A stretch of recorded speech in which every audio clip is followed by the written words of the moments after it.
तो चलिए आज बात करते हैं एक ऐसे शख्स की जिसने पूरे देश को ही नकली कागज बेच दिए। एक ऐसा शातिर दिमाग जिसने सरकार, कानून और भरोसे की पूरी नींव को हिलाकर रख दिया। ये कोई छोटा मोटा घोटाला नहीं था। जरा इस आंकड़े को देखिए, 30,000 करोड़ रुपए से भी ज्यादा। ये नंबर इतना बड़ा है कि दिमाग में बैठाना भी मुश्किल हो जाता है। और पता है, इसीलिए एक्सपर्ट्स इसे सिर्फ एक घोटाला नहीं कहते, वो इसे कहते हैं एक पैरेलल इकोनॉमी, मतलब एक पूरी की पूरी समानांतर अर्थव्यवस्था जो देश की असली अर्थव्यवस्था के साथ साथ चल रही थी और जिसकी बुनियाद सिर्फ और सिर्फ नकली कागज थे।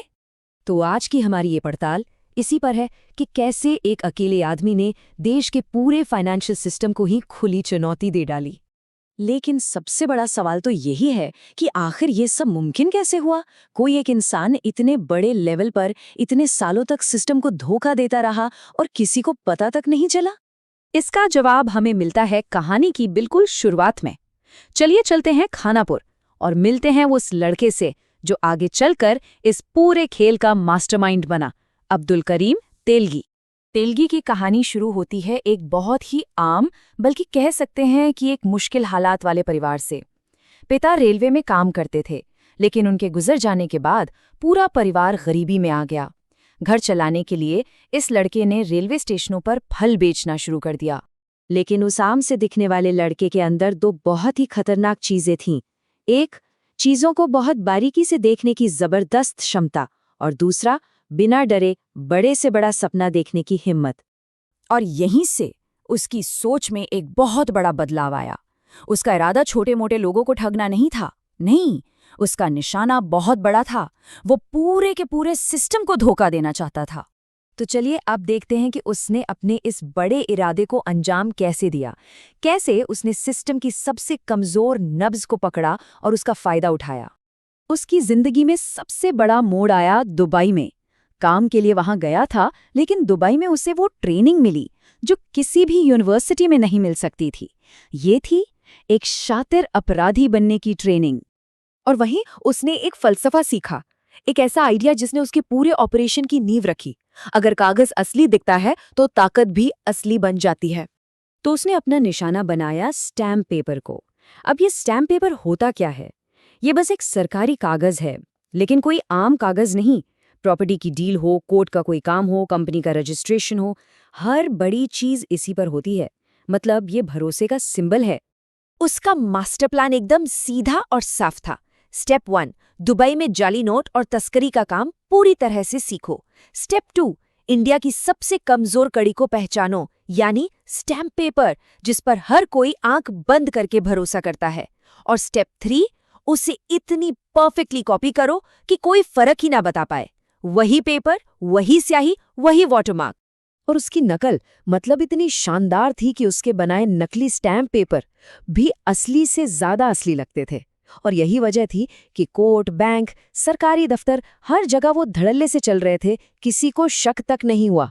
यहां से कहानी एक बहुत ही चौंकाने वाला मोड़ लेती है। सोचिए, कोई घोटाला एक दशक यानी 10 साल से भी ज्यादा कैसे चल सकता है?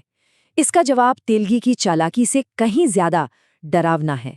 तेलगी सिर्फ इसलिए नहीं बच रहा था कि वो बहुत स्मार्ट था, नहीं, वो इसलिए बच रहा था क्योंकि पूरा का पूरा सिस्टम उसे बचा रहा था। उसका जो नेटवर्क था वो सोच से भी परे था। बड़े बड़े पुलिस अफसर उसके नकली कागजों से भरे ट्रकों को एस्कॉर्ट करते थे। रेड पड़ने से पहले ही उसे खबर दे देते थे। पॉलिटिशियंस उसे किसी भी जांच से बचा लेते थे, और ब्यूरोक्रेट्स वो उसे अंदर की सारी जानकारी लाकर देते थे। तो आप अंदाजा लगाइए इस ऑपरेशन का। 10 साल से ज्यादा का वक्त, 18 से ज्यादा राज्यों में फैला हुआ नेटवर्क और हजारों एजेंट्स। ये साफ था कि ये किसी एक इंसान का काम हो ही नहीं सकता था। ये एक पूरा सिंडिकेट था जिसे सिस्टम का पूरा सपोर्ट मिला हुआ था। तभी तो उसे कई बार अरेस्ट भी किया गया, लेकिन हर बार वो बड़ी आसानी से बाहर आ जाता था। ऐसा लगता था जैसे कानून के हाथ उस तक पहुंच ही नहीं सकते। लेकिन कहते हैं ना, हर चीज का एक अंत होता है। तो चलिए अब कहानी के आखिरी पड़ाव पर चलते हैं। देखते हैं कि ये साम्राज्य कैसे ढह गया और अपने पीछे क्या छोड़ गया। 2002-3 के आसपास जब मीडिया और सीबीआई का प्रेशर बहुत ज्यादा बढ़ गया, तो आखिरकार उसका ये जाल टूटने लगा और उसे अरेस्ट कर लिया गया। पूछताछ में उसने कई बड़े-बड़े लोगों के नाम भी उगले, लेकिन 2017 में जेल में ही उसकी मौत हो गई और ज्यादातर राज वो अपने साथ ही ले गया। देखिए, इस पूरे खेल में जो असली नुकसान हुआ ना, वो पैसों का नहीं था। असली चोट लगी थी भरोसे पर। इसने देश की कानूनी व्यवस्था की जड़ों को हिलाकर रख दिया। लोगों के मन में प्रॉपर्टी के कागजात, कोर्ट के डॉक्यूमेंट्स, इन सब पर एक शक पैदा हो गया। और इसने एक बात तो साफ साफ साबित कर दी कि दिमाग अगर सही रास्ते पर ना हो तो वो एक हथियार से भी ज्यादा खतरनाक है। तो आखिर में हम ये कह सकते हैं कि अब्दुल करीम तेलगी ने सिर्फ नकली स्टैम्प पेपर नहीं छापे थे, उसने एक आईना छापा था।